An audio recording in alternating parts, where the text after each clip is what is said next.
अपने इस दूसरे वीडियो में अब मैं आपको बताने की कोशिश करूँगा एक आम आदमी के लेवल पे मानसिक रोग को बहुत ही सिंपल शब्दों में आम आदमी के लेवल पे कैसे समझाया जाए। ये सबसे बड़ी प्रॉब्लम आती है किसी भी परिवार को या फैमिली मेम्बर्स को ये समझाने में कि आपके परिवार में अगर किसी को कोई मानसिक टेंशन है, रोग है, तो उसका पता कैसे लगाएं।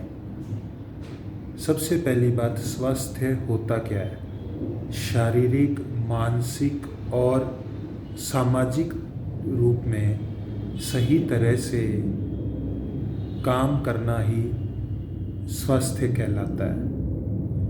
जैसे सामाजिक लेवल पे समाज में एक दूसरे से मिलने के लेवल पे, बातचीत के लेवल पे, रिश्तेदारों के साथ, रोज़गार में सबके साथ सही तरीके से रोज़गार करने में, हर रोज़ जाने में, इंटरेस्टेड रहने में कि इच्छा से रोज़ जा रहा है, सही तरीके से काम कर रहा है, कोई शिकायत रोज़गार में ना परिवार वालों को है ना जहाँ काम करता है उन लोगों को है। अपने मनोरंजन के लिए जो समय निकालता है उसमें सही तरीके से मनोरंजन ले रहा है, कर रहा है, अपना मनोरंजन परिवार का साथ दे रहा है। अगर शारीरिक, मानसिक और सामाजिक, ये तीन मेन चीज़ें हैं। इन शारीरिक, मानसिक और सामाजिक, इन तीन चीज़ों में अगर इंसान सही तरीके से बैलेंस बना के काम कर रहा है तो उस मौके पर उसको मानसिक टेंशन या मानसिक रोग नहीं है। अब इसके लक्षण जो होते हैं उनको कैसे पहचानें। अब इसमें दो तरह के लक्षण होते हैं। पहला होता है शारीरिक और दूसरे होते हैं मानसिक। सबसे पहले शारीरिक लक्षणों की बात करते हैं कि भाई परिवार वालों को कैसे पता लगे या किसी को भी कि उसके जानने वाले को मानसिक टेंशन है, रोग है, कैसे पता लगे। तो सबसे पहले शारीरिक लक्षण। अब शारीरिक लक्षण में क्या होगा, या तो बहुत ज़्यादा भूख लगेगी या बिल्कुल नहीं लगेगी, बिल्कुल पतला हो जाएगा, भूख लगेगी ही नहीं उसको। दूसरी बात उसको क्या होगी कि सिर दर्द होने लग जाएगा, कई कई घंटे सिर दर्द लगातार रहेगा, सिर दर्द के कारण इरिटेशन रहने लग जाएगा या सिर दर्द के साथ बदन दर्द रहने लग जाएगा, पूरे शरीर में दर्द रहने लग जाएगा, उठा नहीं जाएगा, मुंह सूखने लग जाएगा, बात नहीं कर पाएगा, इतना मुंह सूखेगा, चुपचाप बैठा है तो भी बोलता रहेगा मेरा मुंह सूख रहा है, मुंह सूख रहा है। पसीना ज़्यादा आने लग जाएगा, अचानक ही पसीना ज़्यादा आएगा, घबराहट होने लग जाएगी, बेचैनी होने लग जाएगी। सांस जो है वो या तो बहुत तेज़ तेज़ आने लग जाएगा या सांस आने में रुकावट हो जाएगी। घबराहट मैंने आपको बताया हो सकती है, बहुत बुरी तरह से घबराहट हो सकती है। कभी यूँ लगेगा जैसे दिल डूब रहा है मेरा, हाय मेरा दिल डूब गया, हाय मेरा दिल डूब गया, ऐसे बोलने लग जाएगी। धड़कनें बढ़ जाएंगी, दिल की धड़कन खुद को बहुत तेज़ तेज़ सुनाई देगी। यूँ लगेगा जैसे मेरे पेट के अंदर से कोई गोला उठ रहा है, गोला उठ के बाहर निकल रहा है, गोला फंस गया है मेरे मुंह में या मेरे पेट में। फिर उसको जलन महसूस होगी कलेजे के अंदर कि मेरे मेरे आम भाषा में जैसे पेट में कहते हैं, कलेजे में कहते हैं, जलन हो रही है। कुछ खा लिया तो आधे घंटे में बोलेगा मुझे तो बदहज़मी हो रही है, मेरा पच नहीं रहा। इसी बात को लेके चिंता हो जाएगी कि जो मैंने खा लिया मेरा पच नहीं रहा, बार बार बोलेगा मेरा खाया हुआ पिया हुआ पच नहीं रहा। अब ये सब हो सकता है। और इसके साथ क्या हो सकता है, ये सब नहीं हुआ तो किसी किसी मरीज को घबराहट, बेचैनी, चिंता के साथ साथ बार बार पेशाब आने लग जाएगा। हर 10-10, 15-15 मिनट के बाद वो पेशाब करने जाएगा। पेशाब आएगा नहीं लेकिन वो पेशाब करने जाएगा। या लैट्रीन जाने के लिए बार बार जाएगा, लैट्रीन आएगी नहीं लेकिन वो जाएगा। मुझे लैट्रीन जाने का जैसा महसूस हो रहा है मैं लैट्रीन जा रहा हूँ, ऐसा वो कई बार करेगा लेकिन लैट्रीन उसको आएगी नहीं। बस ये मानसिक लक्षण बन जाते हैं। कब्जी हो जाएगी, बहुत लोगों को ऐसा भी होता है कि उनको कब्जी रहने लग जाती है। 2-2, 3-3 दिन वो कहते रहेंगे मुझे लैट्रीन नहीं आई, मुझसे कब्जी हो गई, मुझसे जाया नहीं जा रहा, और असल में कब्जी हो भी जाती है उनको, वो नहीं जा पाते हैं। अच्छा, अगर ये सब नहीं हुआ तो बुरी तरह से थकान हो जाएगी शरीर को, बेड पे ही लेटे रहेंगे, उठ नहीं पाएंगे, बिल्कुल एनर्जी महसूस नहीं होगी बॉडी में, थकान ही थकान महसूस होगी, किसी काम के लिए नहीं उठ पाएंगे, मन करेगा बस सारा दिन हम बेड पे लेटे रहें, कोई हमें बुलाए ना, कोई हमें छेड़े ना, बेड पे ही हमें खाने पीने को दे दे, कोई बात करने आएगा तो उनको गुस्सा आने लग जाएगा, किसी से बात नहीं करना चाहेंगे, चुपचाप मुंह ढक के बेड पे लेटे रहेंगे, किसी से बात करने की इच्छा उनकी नहीं होगी। औरतों के अंदर महामारी में गड़बड़ हो जाएगी, सही नहीं आएगी, ठीक तरह से नहीं आएगी, चक्कर भी आ सकते हैं। ये जो लक्षण है, ये लक्षण है शारीरिक लक्षण। अब मानसिक लक्षण इसके अलग होते हैं। अब मानसिक लक्षण में क्या होगा, उसे बिना किसी वजह की चिंता रहने लग जाएगी, हर छोटी छोटी बात की वो चिंता करने लग जाएगा। घर परिवार का कोई सदस्य भी अगर 2 मिनट के लिए भी कहीं गया है, वापस क्यों नहीं आया, अभी तक आ जाना चाहिए था, उसे चिंता हो जाएगी। अब टेंशन कहो या हिंदी में तनाव कहो, हर छोटी छोटी बात का उसको तनाव रहने लग जाएगा, हर छोटी बात को वो बड़ी बना लेगा, तनाव अपने अंदर ले आएगा कि जो हो रहा है सही नहीं हो रहा, जो हो रहा है सही नहीं हो रहा, ऐसे करने लग जाएगा। अब गुस्सा आने लग जाएगा, फिर हर छोटी बात पे परिवार जो भी कहेगा उस पर उसको गुस्सा आने लग जाएगा, इतना गुस्सा आएगा कि उससे सहन ही नहीं होगा। परिवार वाले सोचेंगे कि इसको क्या हो गया, इतना गुस्सा इसको क्यों आ रहा है, नहीं आना चाहिए। घर से निकलने से डर लगने लग जाएगा, परिवार वालों को भी कहेगा कि घर से बाहर मत जाओ, उनके लिए भी डरने लग जाएगा, मना कर देगा कि नहीं घर से बाहर नहीं निकलना है, तुम भी मत निकलो, कोई घर से बाहर मत निकलो। वहम करने लग जाएगा, तरह तरह के वहम हो जाएंगे। परिवार वाले नुकसान पहुंचाना चाहते हैं, रिश्तेदारों के बारे में वहम करेगा, पड़ोसियों के बारे में वहम करेगा कि ये नुकसान करना चाहते हैं, शक करने लग जाएगा, पड़ोसियों पे करने लग जाएगा, साथ वालों पे करने लग जाएगा, परिवार पे, बच्चों पे, बीवी पे, माँ बाप पे, भाइयों पे, सब पे शक करने लग जाएगा कि या तो ये मेरे बारे में बातें करते हैं, या ये मेरे को नुकसान पहुंचाना चाहते हैं, या मेरे को मार डालना चाहते हैं, यहाँ तक भी शक करने लग जाएगा। अब शक में वो घरवाली पे भी इस तरह के शक करने लग सकता है कि इसका कहीं और किसी से अफेयर चल रहा है। अगर मानसिक रोग औरत को है तो वो सोचेगी कि मेरे घरवाले का कहीं और किसी के साथ चक्कर चल रहा है, मर्द को है तो वो ये सोचेगा कि उसकी औरत का कहीं और चल रहा है। लक्षण यही रहेंगे, लक्षणों में चेंज नहीं होता है, बस जो है उसका दूसरे जो है, अगर मर्द को है तो औरत के लिए सोचेगा, और अगर औरत को है तो मर्द के लिए सोचेगा। उदास भी रहने लग जाता है कई बार, अलग अलग तरह के बीमारियों में। मैं तो आपको बिल्कुल कॉमन और बहुत सिंपल लेवल पे बता रहा हूँ। उदास रहने लग जाएगा, किसी से बात ही नहीं करेगा, किसी से बात करने का मन ही नहीं करेगा, कोई बात करना भी चाहेगा तो जितनी अगला कुछ पूछेगा तो उतना जवाब दे के चुप हो जाएगा, आगे होके अपनी तरफ से बात नहीं करेगा, चुप ही रहेगा, सारा दिन चुप रहेगा, गुमसुम रहेगा, कम बोलेगा, अकेला साइड में जाके कहीं बैठा रहेगा, किसी से बात नहीं करेगा। फिर जो है एक तरह के लक्षण जो होते हैं उसमें बहुत ज़्यादा खुश रहने लग जाता है, बहुत ज़्यादा बोलने लग जाता है, हंसने लग जाता है, मजाक करने लग जाता है, हर छोटी छोटी बात पे इस तरह का माहौल बना देगा कि मजाक हो गई, सब लोग हंसने लग जाएंगे। मतलब उसका काम खुद को और दूसरों को हंसाने का हो जाएगा। फिर वो शर्म नहीं करेगा, ये नहीं देखेगा कि मुझे ये मजाक करना चाहिए था या नहीं, मुझे ये बात इस मौके पर बोलनी चाहिए थी या नहीं। बड़ों का, बुज़ुर्गों का, औरतों का, किसी तरह का उसको मजाक करने के वक्त या अपनी बात कहने के वक्त कोई शर्म नहीं रहेगी। जहाँ जो मन किया कह दिया, गाली देनी थी मजाक करते वक्त भी तो वो गाली दे देगा।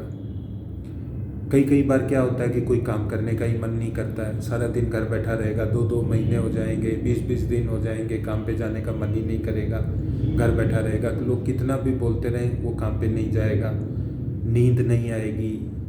देखो, एक नींद नहीं आना, भूख नहीं लगना, ना बोलना या ज़्यादा बोलना, ये 3 चीज़ें सबसे पहले आप लोगों को ध्यान देनी पड़ेगी। इसमें नींद भी कई बार बिल्कुल कम, अति ही नहीं, 1 घंटे 2 घंटे से ज़्यादा मरीज़ 24 घंटे में सोता ही नहीं। और अगर उदासी है, कम बोलता है, तो हो सकता है कि वो सारा दिन ही बेड पे लेटा रहे, जैसे मैंने आपको पहले बताया था। एक तरह के मानसिक रोग में क्या होता है कि बार बार सफाई की तरफ ध्यान जाएगा, खुद के हाथ पैर दिन में 10 बार धोएगा, अपने कपड़ों को दूसरों के कपड़ों के साथ टच नहीं होने देगा, मिट्टी ना लग जाए, हर चीज़ से दूर रहेगा, खुद के कपड़े भी दिन में 2-2 बार धोएगा, अलग से रखेगा, अलग से पहनेगा, किसी के साथ नहीं बैठेगा कि वो गंदा ना हो जाए, दूर कर देगा कि मेरे नज़दीक मत आओ, अपनी चादर अलग कर लेगा, तकिया अलग कर लेगा। ये सफाई के प्रति एक तरह की बीमारी में बहुत ज़्यादा ध्यान रखा जाता है। एक काम को बार बार चेक करेगा कि मैंने ये काम कर दिया या नहीं, काम कर दिया होता है उसने, लेकिन बार बार चेक करेगा कि हाँ मैंने सही तरह से कर दिया। अब जैसे रात को दरवाज़ा अंदर से बंद किया या नहीं, बाहर के घर का दरवाज़ा कर दिया होता है, बार बार जाएगा, चेक करेगा मैंने बंद कर दिया या नहीं। बाथरूम का दरवाज़ा अंदर से बंद किया या नहीं, कम से कम 10 बार देखेगा, बाहर आएगा तो चेक करेगा। याददाश्त बहुत कम हो जाएगी, हर चीज़ को बार बार याद करने की कोशिश करेगा कि जो है ये चीज़ मुझे याद नहीं रहती, मुझे याद नहीं रहती, ऐसा कहने लग जाएगा। किसी भी काम को करने का जो सेल्फ कॉन्फिडेंस होता है वो कम हो जाएगा, हौसला नहीं रहेगा कोई भी काम करने का। मैं कुछ नहीं कर सकता, मेरे से कुछ नहीं होता, मेरे अंदर इच्छा नहीं है, इस तरह की बातें होने लग जाएंगी।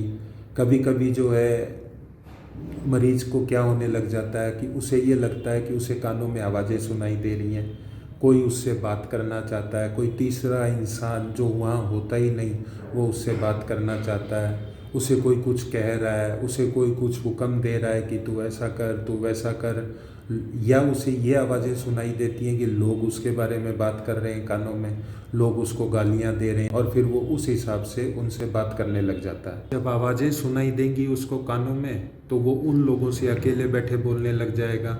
होता वहाँ कोई नहीं है, आप देखेंगे तो आपको लगेगा कि अकेले बैठा मरीज़ क्यों बात कर रहा है, पर उसके हिसाब से जो उसको कानों में आवाज़ें सुनाई दे रही हैं वो उन लोगों से बात कर रहा है। पूछोगे आप कुछ और, जवाब कुछ और देने लग जाएगा, उल-जलूल बातें करेगा। आपने पूछा खाना खाया तो किसी तीसरे का नाम लेके कोई बात करने लग जाएगा, मतलब जो पूछोगे उसका जवाब नहीं देगा आपको, कुछ और ही छेड़ देगा, बेकार की बात जिसका उस वक्त बोलना कोई ज़रूरी नहीं, सिर पैर की बात आपसे करेगा।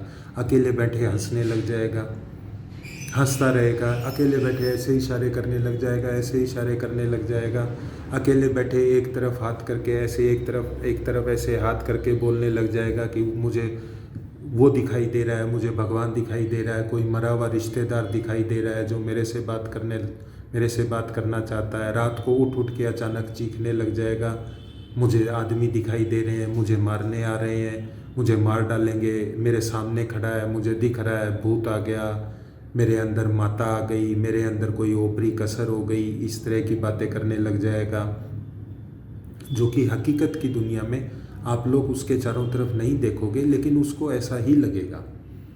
अकेले बैठे बोलना, अकेले बैठे हंसना, घर से भाग जाना, अचानक घर में ना टिकना, अचानक एक दिन घर से भाग जाना, 2-2 3-3 दिन घर वापस ना आना, फिर आप लोगों का जाके उसको ढूंढ के लाना, फटे पुराने कपड़े पहनते रहना, नहाने की तरफ ध्यान ना देना, कई दिन नहाना ही नहीं, या आप लोग ज़बरदस्ती कहोगे करोगे उसके साथ तो वो नहाएगा, खाना भी नहीं मांगेगा, कई दिन नहीं मांगेगा, आप लोगों को ज़बरदस्ती खिलाना पड़ेगा। अपने खुद की स्वच्छता पर मरीज का कोई ध्यान नहीं रहता। एक तरह की बीमारी में 1 महीना भी अगर आप वो गंदे कपड़े पहनाए रखोगे तो वो पहने रखेगा, आपको नहीं कहेगा कि मेरे कपड़े मुझे बदलने हैं, नहीं नहाएगा, बाल बड़े हैं तो बड़े रहेंगे, अगर जूते नहीं पहने हैं तो चप्पलों में ही घूमता रहेगा, और हो सकता है चप्पलें भी ना पहने, नंगे पैर ही घूमता रहे, ठंड है तो भी उसे ठंड नहीं लगेगी। किसी भी तरह का स्वच्छता का वो अपना ध्यान नहीं रखेगा। कुछ बच्चों में क्या होता है, पढ़ाई की तरफ ध्यान नहीं दे पाते हैं, जब शुरुआती लक्षण उनमें आते हैं वो पढ़ाई की तरफ ध्यान नहीं दे पाते हैं, पढ़ाई में कमज़ोर हो जाते हैं, वो भी इसी वजह से शुरू होता है कि वो पढ़ाई में कमज़ोर हो गए हैं। अब मानसिक विभाग में क्या है, मानसिक विभाग में कई तरह की बीमारियां हैं, बहुत तरह की बीमारियां हैं। मैंने जिसमें से अलग अलग बीमारी का नाम ना लेके एक कॉमन करके बहुत थोड़े लेवल पे अपने आने वाले वीडियोस में मैं हर बीमारी को उठा के उसके इलाज की बात करूँगा, उस बीमारी के बारे में बताऊँगा। लेकिन आज संक्षेप में मोटे मोटे तौर पे मैंने बताया है कि किस किस तरह की बीमारियां होती हैं। बहुत अभी रहती हैं जिनके बारे में मैं हर बीमारी का एक एक दिन या हर बीमारी के बारे में आप लोगों को बताऊँगा। इलाज संभव है अगर इलाज सही तरीके से लिया जाए। मानसिक रोगों की बीमारियों का इलाज खांसी जुखाम बुखार की बीमारियों से अलग होता है। ये इलाज थोड़ा लंबा चलता है, सही तरीके से परिवार की मदद से लिया जाता है। जो दवाई मानसिक रोग विभाग का डॉक्टर देता है वो दवाई हमेशा आपको अपने पास रखनी है, मरीज के हाथ में नहीं पकड़ानी। दवाई परिवार वालों को देनी पड़ती है ताकि मरीज़ गलत दवाई ना ले ले, एक साथ ना ले ले, फेंक ना दे, गलत दवाई ना खा ले, सुबह की शाम को ना खा ले, शाम की सुबह को ना खा ले। देखो, मानसिक रोग विभाग में हर बीमारी का इलाज संभव है, लेकिन बाकी जैसे रोग होते हैं ऑपरेशन वाले या खांसी जुकाम वाले, आम भाषा में जिसको कहें, उनके लिए तो थोड़े दिन इलाज चलता है और मरीज के ही चारों तरफ इलाज घूमता है। मानसिक रोग विभाग में डॉक्टर, मरीज और उसके परिवार वाले मिल के काम करते हैं तो मरीज बहुत जल्दी बहुत अच्छी तरह से ठीक होता है और इसकी दवाई भी बंद होती है। ऐसा नहीं है, बहुत लोगों को भ्रांतियाँ कि हम मानसिक रोग विभाग में हमारे मरीज की कभी दवाई बंद नहीं हुई। दवाई बंद होती है, लेकिन उसके लिए पहले कुछ महीने कुछ दिन जैसा भी डॉक्टर कहे दवाई लेनी पड़ती है। हमारे मानसिक रोग विभाग में तेज़ दवाई नहीं दी जा सकती। 1 महीना तो दवाई को असर करने में लगता है, तुरंत असर नहीं होता जैसे बुखार की गोली का होता है। 1 महीना तकरीबन लग जाता है बीमारी के ऊपर दवाई को असर करने में, क्योंकि दवाई धीरे धीरे बढ़ाई जाती है कि कहीं उसका कोई साइड इफ़ेक्ट या अनचाहे असर शरीर पे मरीज के तो नहीं हो रहे हैं। उस तरह से दवाई बढ़ाई जाती है क्योंकि दवाइयों के अपने साइड इफ़ेक्ट होते हैं जिनसे भी हमें मरीज को बचाना होता है। कोशिश ये रखी जाती है कि साइड इफ़ेक्ट भी ना हो और धीरे धीरे असर भी शुरू हो जाए। तो 1 महीने में जाके हम उस डोज लेवल पे पहुंचते हैं जहाँ पे मरीज को दवाई का पूरा असर होने लगता है। बहुत भ्रांतियाँ हैं हमारे विभाग से रिलेटेड, मानसिक रोग की बीमारियों से रिलेटेड घर वालों में। कुछ लोग सोचते हैं ये मानसिक बीमारी नहीं है, ये भूत प्रेत घुस गया, ऊपरी कसर है, इसका इलाज जादू टोने से डोरे से करना पड़ेगा। वो लोग हर जगह बाबा, अलग अलग बाबा के पास जाके जादू टोना करवाते हैं, डोरा करवाते हैं, मरीज नहीं ठीक होता, क्योंकि वो असल में मानसिक रोग होता है। उसको ठीक करने के लिए दवाई ही देनी पड़ेगी।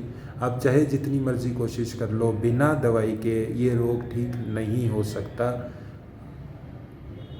बहुत ज़रूरी है कि परिवार वाले टाइम पर इस बीमारी के बारे में समझ के इलाज शुरू करवाएं, क्योंकि जितनी ये बीमारी पुरानी होती चली जाएगी मरीज को ठीक होने में उतना ही लंबा वक्त लगेगा और उतनी ही ज़्यादा दिनों तक मरीज को दवाई देनी पड़ेगी। परिवार अगर मिलके चलेगा, बीमारी को जल्दी समझेगा, डॉक्टर की सही तरीके से बात मानेगा, खांसी जुखाम बुखार ऑपरेशन की दवाई महीने में बंद हो जाएगी।